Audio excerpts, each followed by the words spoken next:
Hello, literally 2 days ago I made a video saying I don't expect any more Avatar news until like mid-January. What I didn't realize is they were being extra cheeky and it's the winter solstice. Very, very funny. I'll gladly take the L on that one, by the way. I should have thought of it. Anyway, we got another interview with Albert Kim. Not much else to go over there except this, which I thought was very, very funny. So he talked about how he purposely avoided watching the Shyamalan movie. I don't know how to say his name, so if I mispronounced it, it's fine. But yeah, basically the whole thing is he didn't want to watch it just so that, you know, his perspective isn't tainted by anything else, which I struggle with this with my videos as well. You know, there's the question of do you want to learn from others and do you want to like impact your own vision with others? You know, this is a constant back and forth. However, with this, I think he made the right call. I don't think he should have watched it. There is no movie. Frankly, there is nothing to watch. Much more importantly, we got a lot of pictures. So before we get to all of them one by one, here's all of them together, right? We've got 6 new pictures. First off, we got June, a bounty hunter from the Earth Kingdom. This is on the official Avatar, The Last Airbender. Usually Netflix also retweets these, so if you want to know where to find these, go here. I looked at this for a long time, and I don't think I have like a single complaint with this. I think the costume department looks really, really cool. The one complaint that has been going on in circles with each and every one of these live-action adaptations is, like, how clean it looks, right? And with June, there is, like, an argument to be made that, you know, like, if you look at the cloth bits, they do look, like, very, very clean and pristine. You know, there are no crinkles, nothing. But at the same time, we don't know the context of these scenes. We don't know really what is going on in it, any of this. So I'm perfectly fine with this. The leather straps, all of this looks really, really cool. I want to see the Shiryu, though. I want to see how they do that. That's what I'm most excited about. Also, it slightly clips off when I go full screen, but the headband thingy, I don't remember if it's in the original. I honestly don't. This looks great. I've got no complaints. She looks menacing. The tattoo is also right there. I don't remember if she had it on both arms. Probably did. I seem to only recall one arm. But yeah, this is very accurate. 0 complaints. Next up, we got Jet. Jet, I looked at this for a little while, and we need to know the context of this, right? This is, by the way, this shoulder pad right here, going back to just what we talked about.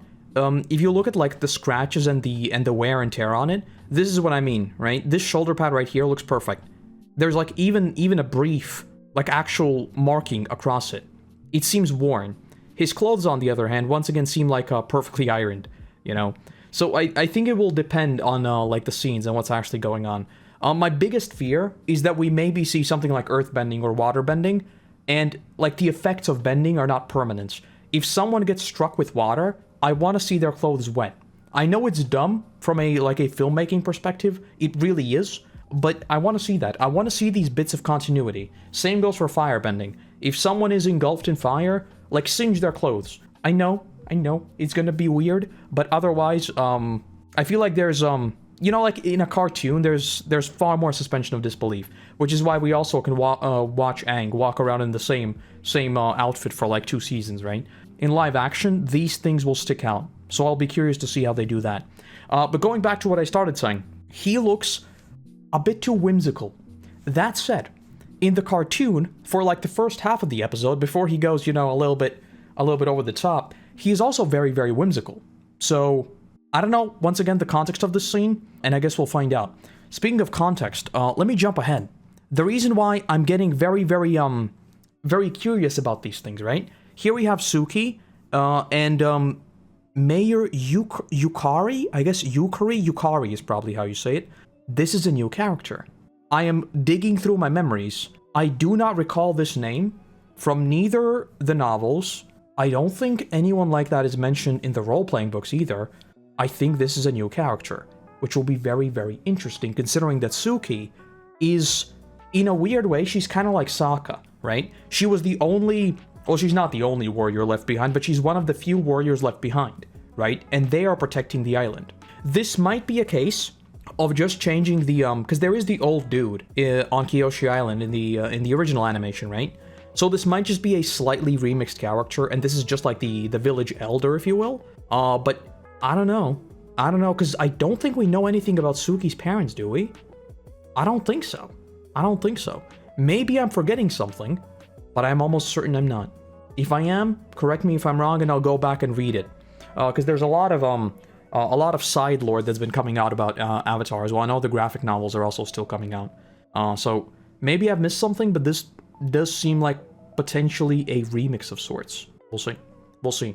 I am all here for Suki lore, by the way. I think Suki, especially in The Legend of Korra, I mean, the same goes for Sokka, by the way, they were absolutely forgotten about, and frankly, that is a crime. We need more of them. All right, let's go back to this one. The Mechanist. This dude, I forget the actor's name, but he's in, like, everything. I love him. I think he's going to be perfect in the role. Obviously, when people saw him cast, the first thing was, he's too young, right? And I could see that, like, even here, he does look like on the younger side of things. I think he fits. I think he generally works really, really well. Maybe one thing I would have liked, if we're again talking about, like, wear and tear, I would have liked, like, a few scars going through his eyebrows. That's, like, a small touch that I feel like would add a lot to his character. Other than that, the costume design looks great. Like, this, I guess this is, like, his laboratory, right? No complaints about this. This looks great. The beard looks...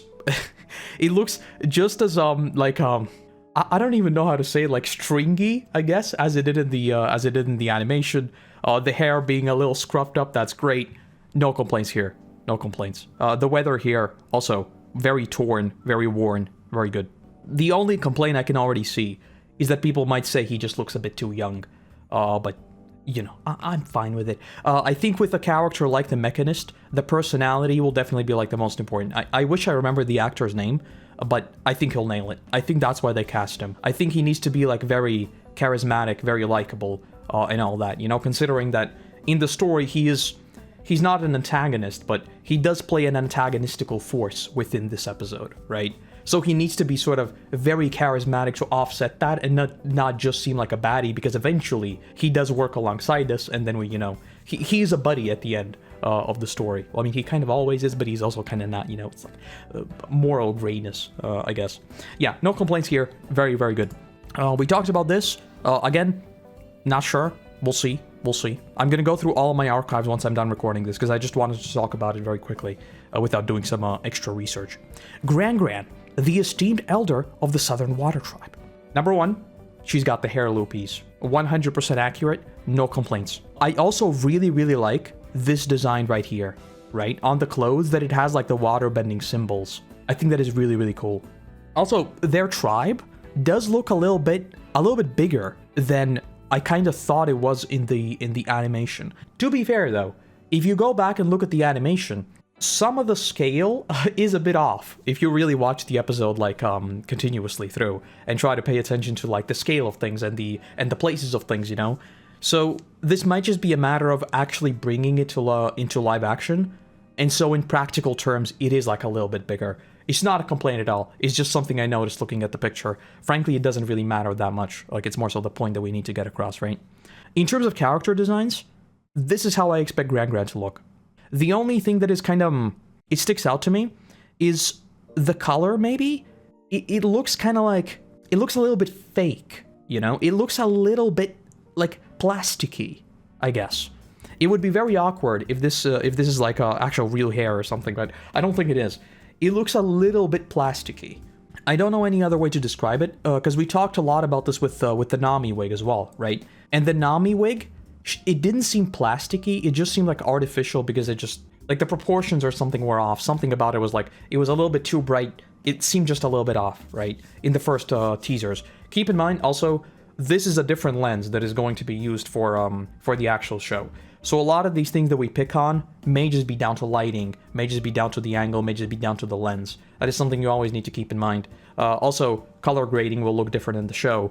All of these things are sort of subject to change in the actual show, so, you know, just a note there. But yeah, the hair does look a little bit weird. I don't know. I'm sure it'll be fine when it's actually in the episode. The coat, though, looks good. And the last one, the big one. So this is obviously the Heibai episode, right? By the looks of it. This is just Aang meditating. Very good. It's the winter solstice, so it's the perfect time. So yeah, this is what I said, right? I mean, I looked at this. I've said it a million times. I think the Aang costume looks great. I like the fact that, like, the color, I don't know how to describe it. I don't think it actually has a fade. But I really, really like the color of his little, like, of his poncho over the thing. It looks really, really good. It doesn't seem like too bright, but it is bright enough so that it kind of fits the animation, right? Because in the animation, it's just red, basically. Reddish, orangish. Which is something that, you know, is, just like the Nami wig, is kind of hard to bring into live action without it seeming, like, out of place, you know? It's very, very bright colors in live action just seem weird. Whereas this, it seems to have struck the perfect balance for me. And ditto for, like, the rest of his attire. Also, one note, you can't see it behind my face, but one thing, again, I really, really like, on the staff, it has the airbending symbol. I like these little tidbits of, like, cultural imprints on their stuff, you know? It's the same thing I said with Gran Gran. I don't think we can really, because a lot of people said with the picture we talked about like 2 days ago, right? The forest, that it might be the Heibai episode. I'm not sure because the forest looks too lush to be the Heibai episode, right? Because the whole principle of the Heibai episode is that the forest is kind of burned down and dead. And I don't think you could really pick anything apart from the background here. I mean, I think this is supposed to be like the Heibai place. I think so. I don't really see anything else this could be. But yeah. So again, just to quickly put up all these right here. 6 new pictures. I will say it now. After this, I don't think we should be expecting anything. I think we need to. I think it's like until mid-January. In terms of what they've released, they're following obviously the One Piece formula of slowly releasing things, which is why I'm sort of pretty confident in saying that a trailer is probably mid-January. Thus far, everything I've seen, especially like Suki's armor, by the way. Suki's armor is also great. Everything they've released is beautiful. Is perfect. Is perfect. Like even small things like the environments, like Kyoshi Island looks really, really cool. I think this is the Southern Water Tribe they filmed in the volume, or maybe they filmed the Northern Water Tribe in the volume. I'm not entirely sure, but whatever the case, it should look really, really good. The budget is very, very big, so it will look great regardless. Jet looks whimsical, which might make his turn in live action seem like even more extreme. The Mechanist looks just as science-y as he does in the original, no complaints. She looks just as menacing as she always has, which is great. And then Aang looks cool. That's all there is to it today. This time for real, I think this is it. Do let me know what you think. I'll put all these pictures up next to me right here somewhere. Once again, but yes, do let me know what you think. Do you once again think the clothes look too clean? Do you think they look great? I don't know, because that's like one thing that I keep hearing. The clothes look too clean. It's the case with every single adaptation, basically, you know. And it is something that is worth keeping in mind, just in terms of the suspension of disbelief and all of that. Like I said, my biggest thing with the clothes and the biggest thing with their attire isn't how they look here, because this is like a capture in time, you know? This is like a very perfect character shot with nothing else to it. I want to see how it actually looks like when they're moving around, and I want to see the permanence of it, like the consistency of it. If we see Aang fight someone, if we see him roll around in the dirt, I want there to be like scenes of them actually, because One Piece tackled this by them changing clothes, right? Which is adapted from the cover stories. So that's how they did it. Instead of just having Luffy run around in a single costume, they literally change clothes, which sort of it diminishes that problem, but it can still be there. So with this, I hope if we do see like Aang roll around in mud, we do get moments like we saw in the animation where they're sort of chilling by some water and they're like washing their clothes, something like that. Just a small little scene to like add that touch of realism, you know, which paradoxically is kind of there always in the animation, and we actually do see them wash their clothes many times, kind of more than you'd even expect for an animation. All that said, I am very excited. If anything else does come out, I will of course talk about it again, and then I'll see you back for any more news. Do let me know what you think, and then I'll see you back either this time for the full reaction stream or more news. Well, it's gonna be the trailer first, but, you know. Alright, have a good one. Merry Christmas, Happy New Year, and then I'll see you next time. Bye-bye.